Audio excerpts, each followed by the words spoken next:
बिस्मिल्लाहिर्रहमानिर्रहीम। हज़रत उम्मे सुलैम रज़ी अल्लाह तआला अन्हा के लड़के के मरने पर क़यामत से हम बिस्तरी का वाक़या इंशाअल्लाह आज आपको ज़िक्र करेंगे।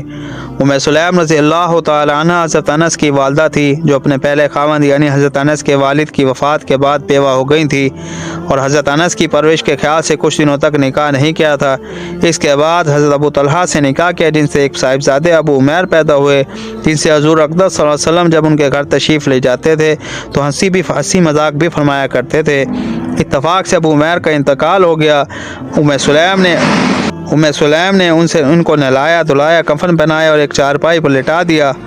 अबू तलहा का रोज़ा था। उम्मे सुलैम ने उनके लिए खाना वगैरह तैयार किया, ख़ुद भी अपने आप को रास्ता किया, खुशबू वगैरह लगाई। रात को खावंद आए, खाना वगैरह भी खाया। बच्चे का हाल पूछा तो उन्होंने कह दिया अब तो सुकून है, मालूम होता है बिल्कुल अच्छा हो गया।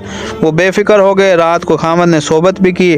सुबह को जब वो उठे तो कहने लगी एक बात दरियाफ्त करनी थी, अगर कोई शख्स किसी को कोई चीज़ दे फिर वो उसे वापस ले ले, क्या उसको वापस कर देनी चाहिए या उसे रोक लेनी चाहिए? वो कहने लगे ज़रूर वापस कर देनी चाहिए, रोकने का क्या हक़ है, मांगनी हुई चीज़ तो वापस करना ही ज़रूरी है। यह सुनकर उम्मे सुलैम ने कहा तुम्हारा लड़का जो अल्लाह की अमानत था वो अल्लाह ने वापस ले लिया। अबू तलहा को इस पर रंज हुआ और कहने लगे तुमने मुझे इसकी खबर क्यों ना की? सुबह को हुज़ूर सल्लल्लाहु अलैहि वसल्लम की खिदमत में अबू तलहा ने सारा किस्सा अर्ज़ किया। हज़ूर अक़दस सल्लल्लाहु अलैहि वसल्लम ने दुआ दी और फरमाया कि शायद अल्लाह जल्ल शानु इस रात में बरकत अता फरमा दें।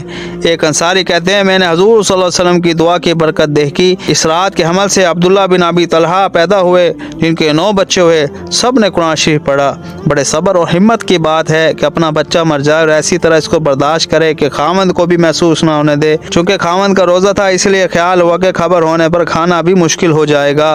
अल्लाह पाक हम सब पर रहम फरमाए। अल्लाह पाक हमें ये जज्बे अता फरमाए, हमारे लिए आखिरत की मंजिल आसान फरमाए, हमें दुनिया में आखिरत का तालिब बना दे।